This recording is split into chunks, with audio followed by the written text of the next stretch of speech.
Okay, so, hi, Betty. Hi, Grammar. So, it turns out that you and I had a little chat about why the live-action Disney Peter Pan looks so horribly dark, but the audio got trashed somehow, so I just kind of, deleted the whole video and everything, deleted the whole project, said the heck with it. And then someone else comes along and does a YouTube video about the same thing and gets 12,000 views. So, Yeah. let's just, let's summarize our little chat and then move on to something else. Okay. But anyway, yeah, okay. So, the actually, not only the Peter Pan video, but also the Little Mermaid video are just hideously dark. They're very And dark. so, all right. That was just a stylistic choice that they made Yes. to make it all dark. Yes. It was strictly a choice. Yes. Someone sat down and said, okay, we're going to make the Little Mermaid so dark that you cannot even tell that Ariel has red hair. You wouldn't know unless you already knew it. Yeah, that's what happened. Yeah. We're going to make Neverland look like Forks, Washington in the Twilight saga. They all look like werewolves and vampires. Yes. Yeah. Disney is falling prey to this trend in film these days where everything is super, super dark. I don't know why they have to, throw Ariel and Wendy and Peter Pan into that pit, but they've done it. There's really no rhyme or reason to it. I mean, they really should be honoring the original story and the...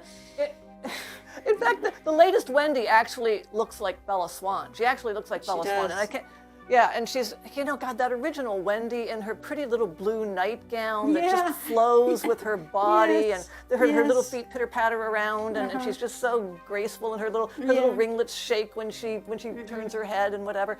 But okay, so Disney is obviously just going along with a trend. Disney, which used to create trends. Disney which used to create whole art forms and set the pace that other people had to catch up with.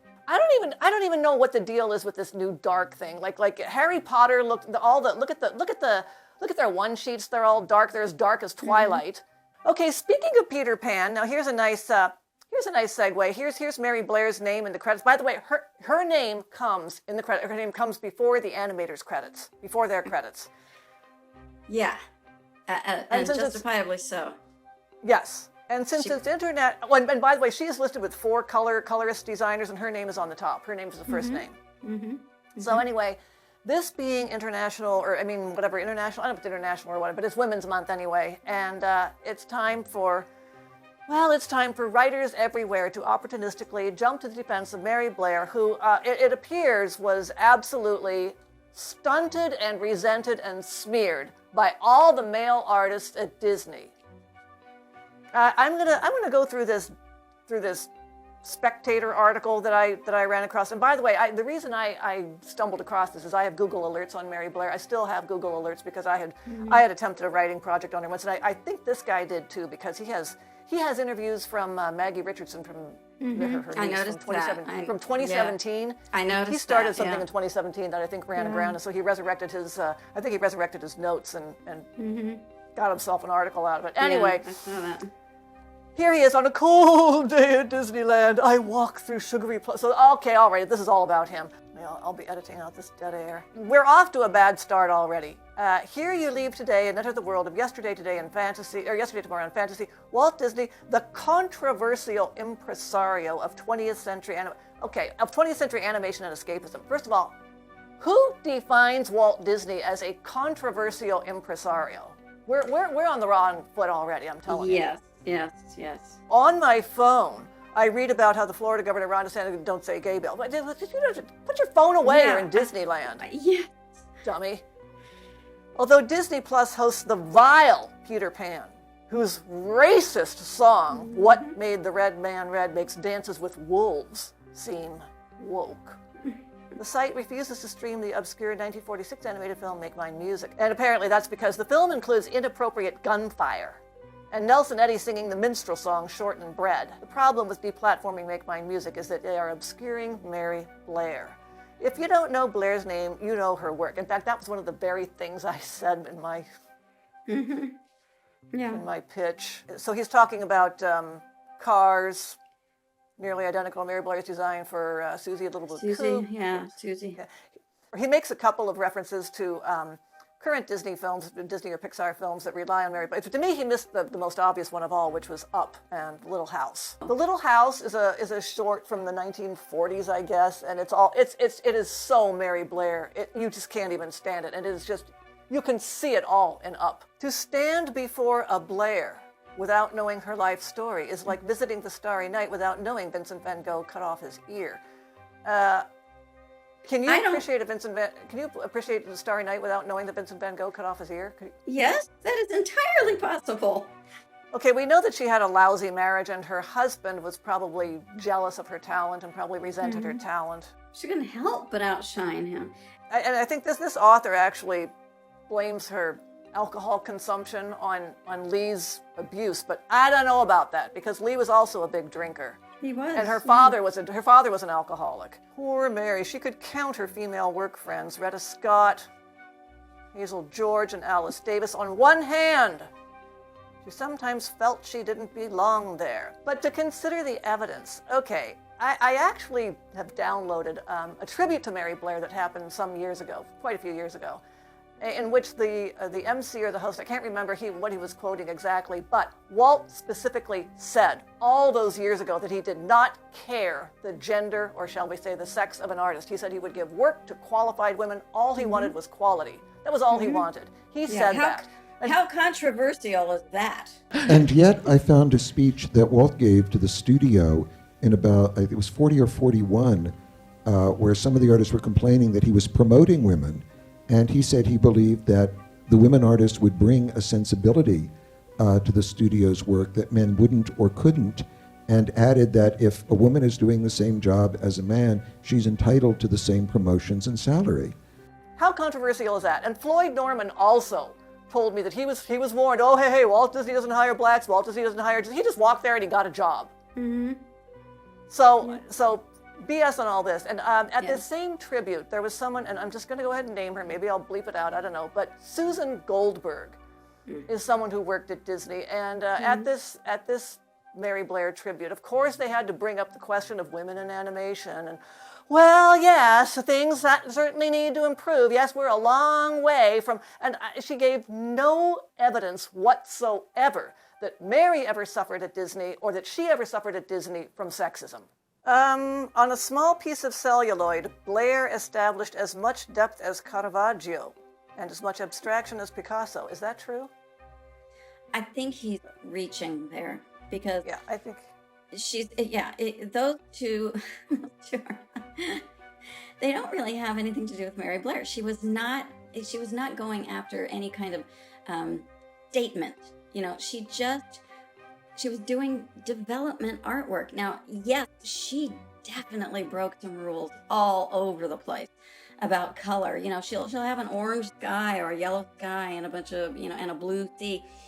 It was all about just capturing capturing you visually and just blending the right colors. She was very, her artwork is, a lot of times it's just fields of color, very, very shape-oriented, shapes of color. Yes. And it's just, colors that either, blend or contrast in just the right way to make you want to keep on looking at it, to make you want to just stare at it all day. But Caravaggio, as you say, or Picasso, are not even distant cousins. I mean, it's not even apples and oranges. I mean, it's apples and giraffes or something. They're two completely different things.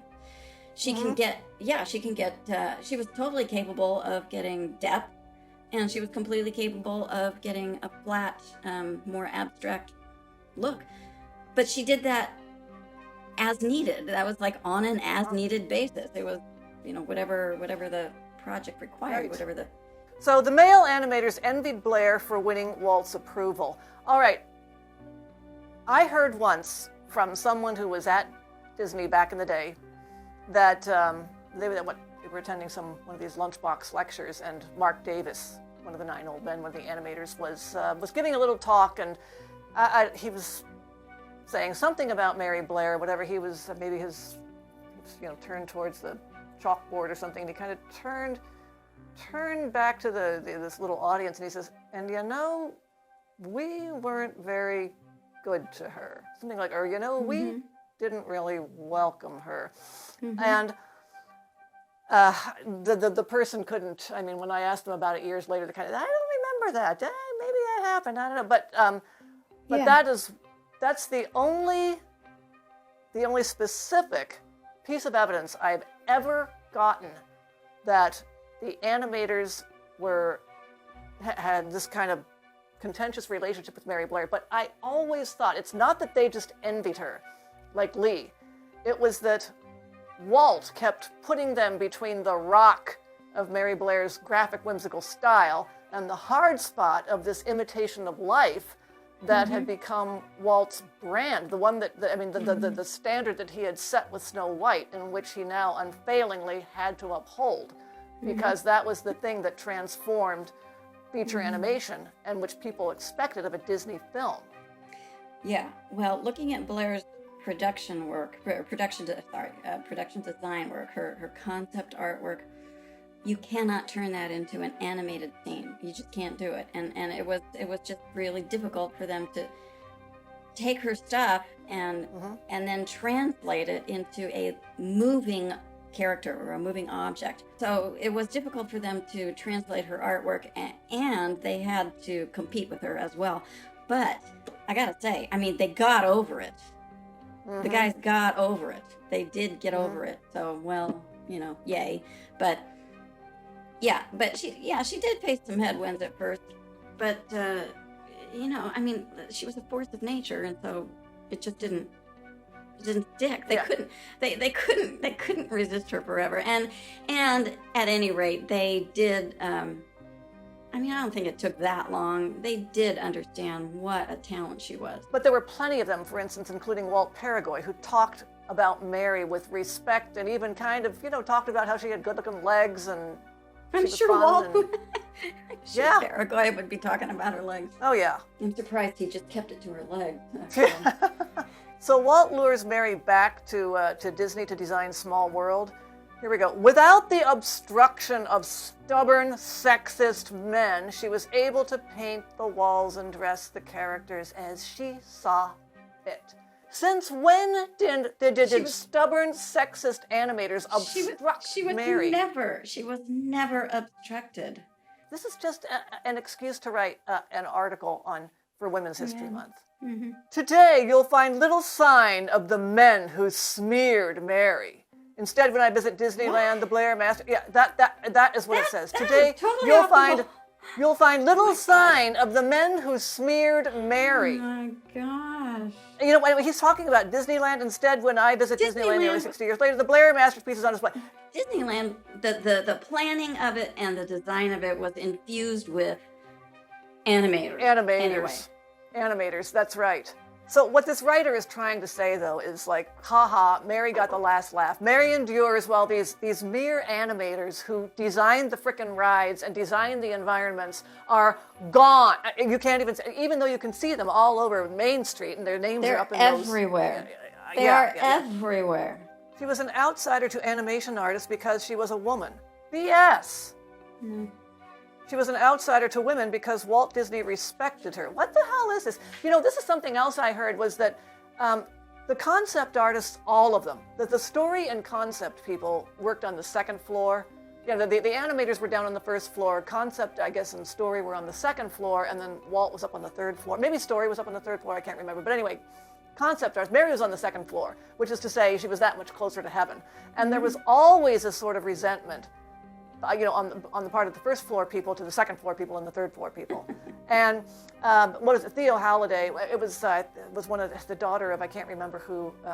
Theo Halliday. Well, I talked to the daughter of one of those people, and she says, yeah, those concept artists had broader horizons. I mean, they deserved their place on the second floor. There was some consciousness that they deserved that place, and maybe some resentment because of that. Yeah, anyway. I can see a little professional resentment, but I don't know that it was necessarily male directed at female. No, I don't. There were other female concept artists there, and they did fabulous jobs too. They were fabulous. Well, so much for that dumb article in The Spectator that smears Walt Disney and male Disney artists in the service of supposedly, bringing Mary Blair to light and giving her the position she deserves. But she's had that position for decades now. The guy seems to be grimly determined to make her miserable. We loved Mary Blair. Yes, everyone loves Mary Blair. She is a goddess. She is a goddess, and she had a troubled life. It's ironic that she had, that she produced this sunny, childlike art. Yeah, from she could this. still find. She could find that soft. What it was, soft. That sweet spot that Walt talked Yeah, about. that sweet spot. That let's see what it was. That fine, clean, unspoiled spot. She could find that. She could paint that. She could put that into art.